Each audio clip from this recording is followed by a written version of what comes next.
Alors, on est présentement à la boutique La Dame de Cœur au centre-ville de Contrecœur avec Chantal Allard ce matin. Bonjour. Ça va bien? Oui, toi aussi? Ben oui, absolument. Comment vous sentez d'être ici ce matin? Ben, c'est un peu stressant. C'est la première fois, mais ça va bien aller. Ça va bien, ça va bien aller, ça c'est sûr. Donc, première chose, vous avez apporté ce matin un cube de fer. Si je ne me trompe pas, il y a un crayon. Oui. Comme objet qui vous représente. Oui. Pourquoi ce choix-là? Dans le fond, le crayon, parce que, tu sais, dans toutes les entreprises que j'ai, tout commence par un dessin. OK. Fait qu'il faut toujours qu'il y ait une idée, un projet, un besoin, ça dépend du projet. Mais ça commence toujours par un crayon, un dessin. Puis moi, je suis là dans le sens, tu sais, j'ai différentes entreprises, mais s'il n'y a pas de dessin en arrière, il n'y aura pas de projet qui va se concrétiser à la fin. Fait que je pense que le crayon, aussi simple que c'est la base. C'est la base. Ouais. Puis c'est aussi, le crayon, c'est un objet qui est habituel, accessible et tout ça. Fait que, tu sais, il y a beaucoup de gens qui pensent que soit l'architecture, soit les bâtiments en acier, c'est inaccessible, c'est beaucoup plus cher, c'est beaucoup... Mais en réalité, c'est comme un mythe, là. On est là pour servir, puis rendre ça simple, puis justement... Comme un crayon, c'est tout. Comme un crayon. Fait que le crayon et le cube de fer qui représente, donc ça, vous avez une entreprise, donc distribution GYM. Oui, c'est ça, qui fabrique de la structure d'acier. Ouais. Fait que nous, on est, dans le fond, moi, j'ai pris la relève de mon père, qui a parti l'entreprise en 1987. OK. Fait que ça fait déjà des années. Fait que, dans le fond, une de mes expertises est la structure d'acier. De l'acier.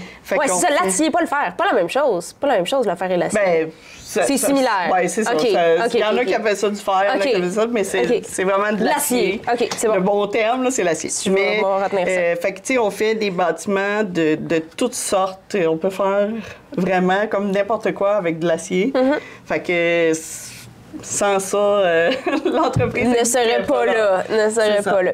Donc ça, comme vous dites, c'est votre père donc qui a fondé l'entreprise. De distribution GYM, oui. Oui. Puis vous, c'est quoi votre parcours? Comment vous êtes arrivé à reprendre cette entreprise-là? Ben moi, c'est sûr que j'ai été élevée dans le milieu de la structure d'acier. Fait que, tu sais, j'ai souvent suivi mon père et tout ça. Mais au départ, mon père a commencé à faire des bâtiments agricoles. OK. Presque seulement, puis tout ça. Puis après ça, moi, j'avais fait plusieurs années d'études, mais j'ai fait, entre autres, mon design intérieur, mon design industriel. Puis après ça, après faire les enfants, tout ça, je suis retournée en architecture parce que j'étais tannée d'attendre après les architectes. Fait que j'ai refait. Fait que c'est sûr que mon parcours de conception, de création, fait en sorte que l'entreprise a changé, puis on fait maintenant plus des bâtiments... on fait toujours des bâtiments agricoles, mais on fait aussi des bâtiments commerciaux, industriels, puis on fait même du résidentiel. OK. Pourvu que ce soit toujours en acier. C'est sûr que le volet... l'architecture est un modèle à part. On fait des plans de bois ou de tout ça. OK. Si on... Mais construction, quand même, construction, c'est en acier. En acier. Des fois, c'est acier et bois ou tout acier, mais on installe au chantier, dans le fond, ce qu'on fabrique à l'usine. Justement, bon, l'acier, c'est ça, c'est pas... Dans ma tête, je sais pas si ça se faisait pas, mais c'est pas en acier qu'on construit ça. Est-ce que les gens connaissent un peu ce service-là? Comment? C'est qui plus la clientèle? Bien, je te dirais qu'à travers les années, la clientèle change quand même un peu. OK. Je dirais que c'est quand même accessible à tout le monde. On peut faire tous les projets qui se font en bois, qu'on peut les faire en acier. Fait que maintenant, je pourrais construire une maison en acier. Oui. OK. On a même fait, en 2020, une maison modèle en acier. Qu'on a laissé la structure volontairement en acier à l'intérieur, puis tout ça. OK. Fait que ça, c'est quand même super intéressant. Puis les gens sont justement... Tu sais, la mode est un peu qu'est-ce qui est industriel et tout ça. Fait que les gens, ils voient aussi qu'on peut faire les choses autrement. Tu sais, moi, c'est une de mes forces un peu de dire, ben on peut faire toujours les choses autrement, on peut réfléchir, puis on peut... L'avantage de faire, mettons, affaire avec nous, c'est qu'on peut faire ce que tu veux, toi. Fait que, tu sais, si toi, tu trouves c'est quoi tes besoins, c'est quoi tes rêves, c'est quoi que tu veux vraiment, moi, je suis là pour mettre concrétiser en dessin ce que tu veux, puis comment tu vas vivre. Puis, tu sais, la manière de vivre, la population change, les séparations, les familles reconstituées, les entreprises. Si on fait des bâtiments agricoles, mais c'est rendu des grandes entreprises, les agriculteurs, c'est réfrigéré, tu sais. Fait qu'il y a plein de choses comme ça que les gens connaissent peut-être pas. Mais que on est c'est là, possible de faire. C'est ça. On est là pour faire découvrir ça. Je te dirais pas que des fois, c'est justement, les gens ont comme dans l'idée que l'acier, c'est des grands édifices, des choses comme ça, mais non. Non. On fait des petits bâtiments, on fait même des cabanons en acier. Puis, tu sais, fait qu'on fait vraiment comme n'importe quel projet, mais en acier. Est-ce qu'il y a des avantages comparément au bois ou à d'autres techniques utilisées de choisir l'acier? Ben oui. Évidemment. C'est ça. Qu'est-ce qui est le plus avantageux de l'acier? C'est que tu n'as pas des murs porteurs. En bois, souvent, tu vas avoir un mur complètement qui est porteur. Fait qu'exemple, si tu prends une maison, que c'est souvent les gens sont plus communs, dans le milieu d'une maison standard, le beau petit bungalow standard du Québec, il y a un mur dans le milieu de la maison, puis que tu peux pas nécessairement enlever en entier parce que le toit va s'effondrer. Tandis qu'en acier, c'est une colonne qui est porteuse. Fait qu'entre les colonnes, tu peux faire ce que tu veux.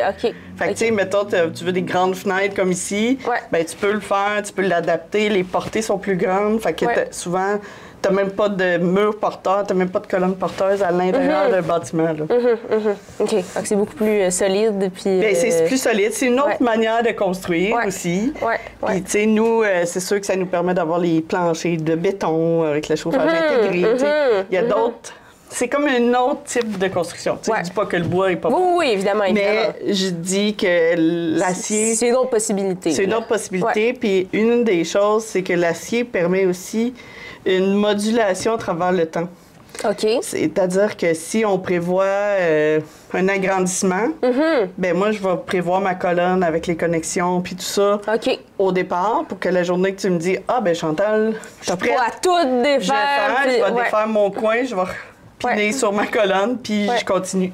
Fait que, tu sais, ça, tandis qu'au bois, mais là, c'est plus compliqué parce que là, tu as les murs porteurs, puis tout ça. Fait que l'acier permet ça aussi plus facilement. OK. Bon, je sais pas, ça fait combien de temps? Est-ce que l'entreprise est toujours appelée Distribution GYM? Oui. Est-ce que vous savez pourquoi ce nom-là? Oui. Dans le fond, quand mon père a parti ça, il était associé avec ma mère et un autre employé. C'était les 3 lettres GYM, je comprends. De les noms. Là. Je comprends. Ça a du sens. Même, ça a bien du sens.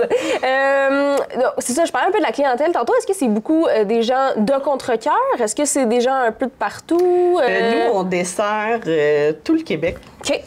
Puis je te dirais qu'on est moins connus dans la région immédiate qu'à travers le Québec. Ah oui. Puis on fait même, tu sais, on va même au Nouveau-Brunswick, on est même allé dans le Grand Nord faire de la structure acier pour un autre entrepreneur.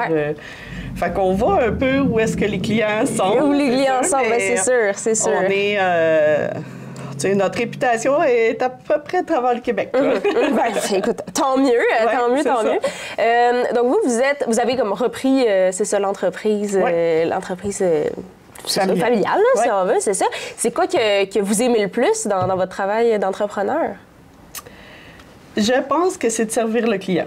OK. De concrétiser le rêve des gens. Je pense que c'est ça ma force. C'est ça la sensibilité que j'ai aussi à connecter avec les gens, puis à comprendre exactement comment ils veulent vivre. Puis, tu sais, si on dessine une maison, ben c'est autant, faut que tu me partages, toi, comment tu vis dans ton intimité pour que je puisse la dessiner. Quand on fait une entreprise ou une usine, il faut que je comprenne le mécanisme de comment ça va fonctionner, la chaîne de production, puis tout ça, pour que je puisse soit adapté.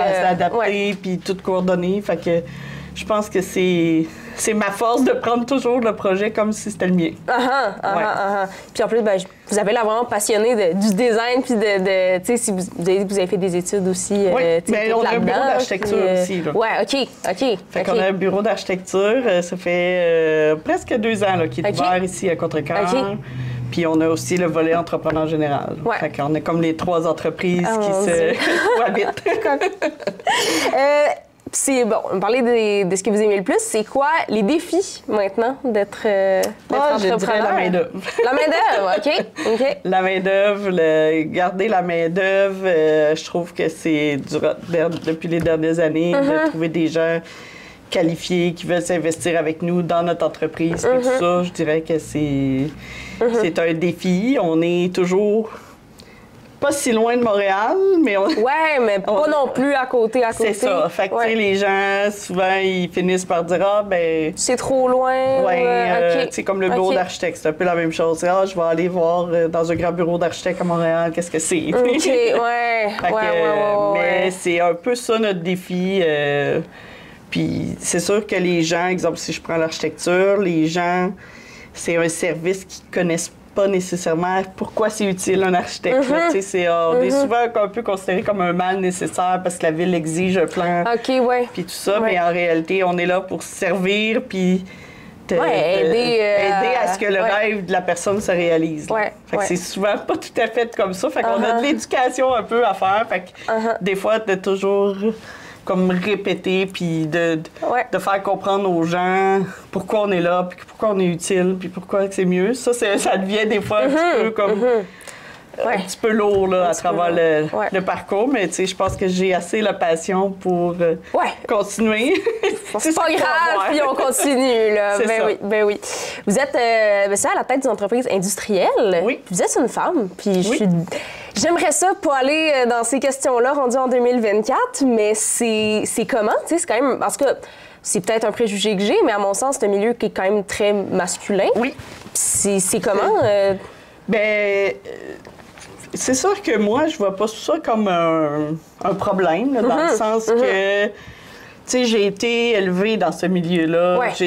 J'ai appris à répliquer aux gars qu'il fallait qu'ils se fassent replacer. Je suis assez capable de replacer s'il y a quelque chose. Puis, tu sais, quand j'ai repris l'entreprise, il y en a qui m'ont dit, ben moi, je travaillerai pas pour toi parce que t'es une fille, puis tout ça, puis ils ont démissionné. Puis... Mais là, j'ai une équipe qui, tu sais, vivent. Par contre, là, tant pis pour eux, tant mieux, c'est ça que tu penses. Maintenant, j'ai une bonne équipe, puis ils sont bien à l'aise à ce que je sois une femme. C'est moi la boss de tout ça. Fait que, mais c'est vraiment pour... Maintenant, c'est pas tant un défi comme des fois au chantier, les sous-traitants, puis tout ça, qui ne me connaissent pas encore. Là, il faut que je fasse ma place. Mais un coup, tu l'as fait, c'est correct. Là, les gens, c'est ça, c'est pas... Au début, je te dirais, quand je suivais comme un peu plus mon père, me faisait dire Julien, t'as emmené ta secrétaire pour qu'elle prenne des notes, puis tout ça. Oh mon Dieu! Ça, c'était plus. Mon Dieu! Mais après ça, un coup que les gens me connaissent, puis, tu sais, je suis le respect s'installe, puis. OK. Fait que là, les gens sont rendus qui m'appellent directement, puis qu'ils ont confiance en ce que je dis, puis mes compétences, puis tout ça. Mais c'est sûr que on a peut-être plus de preuves à faire pour montrer notre compétence que si c'est un homme d'un certain âge qui arrive. Tu sais, mettons, si je prends juste mon père, s'il arrivait à une place et il disait oui, c'est ça qu'il te faut, les gens ne l'ostinaient pas. Ça ne mettrait pas en doute, là. Ouais, c'est ça. Tandis que moi, des fois, il y en a qui vont mais OK, puis là, tu sais, je réussis quand même parce que je connais mon produit, puis je connais ce que je fais. Mais ça reste que c'est un défi, des fois, la confiance en la jeune femme. Là. Mais non, on n'a pas le choix d'avoir confiance, j'imagine, en nous-mêmes. Non, je sais de quoi je parle. Non. Tu sais, t'as pas le choix. Il faut que tu sois convaincu. Je pense que tout entrepreneur, s'il n'est pas convaincu que son entreprise est bonne puis elle fait un bon service, ça ne marcherait pas de toute façon. Ça ne perdurera pas dans le temps. Oui, absolument. Fait que c'est... Absolument. Ça serait quoi vos conseils pour quelqu'un qui souhaite se lancer en affaires? Peut-être même prendre reprendre une entreprise familiale. Ben, je dirais le conseil, c'est... comment je dirais ça? Le premier conseil, je dirais d'avoir des papiers clairs et une organisation, tu sais, bien définie. Je pense que l'organisation, c'est un défi dans les PME parce que souvent, on travaille, tu sais, on fait l'administration, mais on travaille aussi sur le plancher. Moi, des fois, je mets mes bas de travail, puis c'est moi qui travaille à l'usine, puis tout ça. Là. Fait que, tu sais, dans une PME, il faut que tu sois polyvalente. Mais il faut aussi que tu mettes toute ton énergie aussi à ce que ça réussisse. Fait qu'il y a des bouts de temps, c'est plus difficile, puis il y a des bouts de temps, tu fais « Hey, c'est pour ça que je fais ça ». Puis, tu sais, moi, les clients, on a fait juste un petit agrandissement ici d'une maison à Contrecœur, puis, tu sais, pour nous, c'est vraiment un petit projet, puis tout ça, puis, tu sais, la cliente, à la fin, elle dit « Tu sais, t'es comme un ange dans ma vie », parce que ça faisait des années que je rêvais à ça. Puis, je savais pas par où commencer. Elle dit, je t'ai rencontré, puis tout s'est fait tout seul. Puis là, elle dit, on en profite, puis on adore ça. Ça, c'est ma paye. Oui, mais c'est ça va être un petit projet, puis ça a vraiment un impact réel c'est ça. sur les gens. C'est pour ça que je fais ça dans la vie. Il faut être passionné. On n'a pas le choix. On n'a pas le choix. Mais tout entrepreneur qui a passé, d'après moi, ils ont eu le même commentaire. Ben, souvent, ça revient souvent comme conseil d'être passionné. Ben, c'est la base. C'est la base. C'est la base. Oui. Absolument. C'est comment être entrepreneur à Contrecœur particulièrement? Bien, c'est sûr que nous... Tu vas prendre un petit coup? Ben oui, allez-y. C'est sûr que nous, on est établis... Tu sais, mon père a construit l'usine de fabrication qui est ici à Contrecœur en 1990, là, pas vrai? OK. Fait que c'est sûr que nous, on se posait pas la question où est-ce qu'on s'établissait. Puis, je pense que Contrecœur, on a... Tu sais... comme un dynamisme quand même dans les entreprises puis tout ça. C'est sûr, comme je disais plus tôt, peut-être que je suis pas tant connue dans la région, mais je trouve que Contrecœur, on est quand même au centre de plein de régions aussi. C'est pas nécessairement difficile d'aller travailler à Joliette, comme c'est pas nécessairement difficile d'aller travailler à Pierreville. Fait qu'on est quand même... on couvre quand même... C'est un bon spot. Oui, c'est ça. Puis, tu sais, nous, c'est sûr qu'on a le fleuve et tout ça. Là, fait que dans la vie personnelle, on habite aussi Contrecœur. Puis, on aime la ville de Contrecœur pour l'eau et... Bien, j'allais vous en parler. Êtes-vous native de Contrecœur? Non, pas native, mais on a déménagé ici, j'avais 10 ans. OK. Puis, pourquoi vous avez choisi de rester? Parce que mon conjoint est de Contrecœur, puis lui, il s'enlèverait pas du bord de l'eau. Il fait toute la pêche, la chasse au canard, ci, ça, là. Fait que c'est plus pour ça le fleuve. Ouais. Vous, c'est quoi que vous aimez le plus de Contrecœur? Le fleuve aussi? Ou... Oui. Ouais? Moi, je trouve que c'est une chose qui... Tu fais juste prendre la chaloupe 2 minutes, tu t'en vas à travers les îles, puis on dirait que tu es dans un autre univers, un autre rythme, un autre... Puis, tu sais, j'ai plusieurs amis de l'extérieur. Puis, à chaque fois qu'ils viennent, ils trouvent que Contrecœur a plein d'arbres végétales, on a plein de parcs, on a plein de... Fait que ça, je sais que les gens remarquent ça beaucoup, qu'on est... on est quand même beaucoup végétalisé par rapport à d'autres villes. Et en même temps, avec plein d'entreprises super pertinentes et le fun à avoir autour. C'est sûr. Est-ce que c'est important pour vous l'achat local? Oui. Bien, c'est sûr que si on s'entraide, si on a chacun nos défis, mais si on finit par s'entraider, on va être plus fort aussi dans notre communauté. Puis c'est ça que je dis, tu sais, si moi je rencontre des gens... Tu sais, je rencontre des gens à travers le Québec, mais si je suis capable de dire « Ah, ben attends, là, tu cherchais ça, tu fais ça, ben moi, à Contrecœur, on a ça, appelle-le. » Ben ça fait vivre aussi les gens parce qu'il y a plein de commerces, comme on disait un peu tantôt aussi, que c'est numérique maintenant, puis tout ça. Fait que, tu sais, les gens n'ont pas nécessairement besoin de venir à Contrecœur pour faire commerce, mais on a plein de jeunes aussi qui partent des commerces ou des moins jeunes, mais qui vaut la peine, je pense, de parler. Absolument. J'aimerais bien un peu votre entreprise. Il y a combien à peu près d'employés? Là, on est 15 employés. OK. Dans les 3 entreprises. Fait qu'on est une petite équipe, mais une efficace. Ben ouais. C'est comment, parce que j'ai parlé beaucoup aussi de solopreneurs, de gens qui sont plus tout seuls. C'est comment de devoir gérer une équipe? Ben moi, j'adore ça quand tu as une bonne équipe. Moi, j'ai une très bonne équipe, fait que c'est le fun. On est... moi, une de mes valeurs qui est importante, c'est comme la famille. On est devenu comme une famille, on s'entraide, même au point de vue du travail, mais aussi des fois au point de vue personnel. Fait qu'on est vraiment comme dans une ère là, qu'on est quand même tissé serré, puis Fait que ça, c'est vraiment le fun, puis c'est facile, parce que quand tout le monde veut s'entraider, puis s'apprécie, puis tout ça, fait que... c'est facile. Ouais. Que ce soit du bureau d'architecte, l'usine ou le chantier, ben, on s'entraide d'une part et d'autre. Pour vrai, la gestion d'employés... Ça se fait bien, c'est pas un enjeu. Là. Non, c'est même agréable là, dans le sens de côtoyer les gens que tu travailles. Puis tu sais, moi, je suis pas tant une fille ben hiérarchique, là, tu sais, de dire, ben moi, je suis la patronne, tu vas faire ce que je te dis, puis je veux pas de commentaires. Je suis pas du tout comme ça. Fait que je suis plus, tu sais, on a telle affaire, comment vous voyez ça, on va se faire une petite réunion d'équipe, puis on prend les idées de tout le monde, puis après ça, bon, ça, c'est notre meilleure solution, on part avec ça. Fait que j'ai besoin, moi, tout seul... J'y arriverai pas, là. J'ai besoin d'une bonne équipe, puis je l'ai. Fait que je suis chanceuse. C'est encore mieux. C'est ça. Est-ce que vous diriez que votre travail prend beaucoup de place dans votre vie? Ah, pas mal. Ouais. C'est sûr que oui. Ça, c'est... Puis, tu sais, moi, mon conjoint travaille avec nous aussi dans l'entreprise, puis tout ça. Fait que... Puis là, même mes enfants, ils commencent à s'en venir avec nous aussi, pas mal à temps plein. Fait que ça, c'est le fun aussi de voir, mais ça prend beaucoup de place. Il faut apprendre à compartimenter les choses. À garder un équilibre là-dedans. Oui, j'imagine. Vous êtes impliqué dans le quartier des affaires depuis récemment. Oui, Qu'est-ce qui vous a donné envie de vous impliquer dans le quartier des affaires? Bien, j'ai trouvé que, justement, la nouvelle organisation était vraiment plus dynamique. J'ai vu, justement, tes autres podcasts, puis tout ça, puis j'ai fait « Ah, oui, c'est vrai, je trouve que c'est une cause ou une organisation que je devrais m'impliquer parce que je pense que ça va faire du bien aussi à tous les commerces d'embarquer dans cette dynamique-là, puis de réseautage, puis de... Tu sais, ça fait quand même des années, mettons, que l'entreprise existe.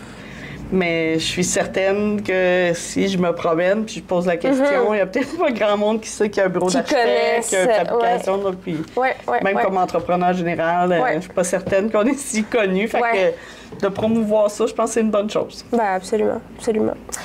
Dernière question que je pose à tous les entrepreneurs, c'est si vous aviez un commerce... Oui.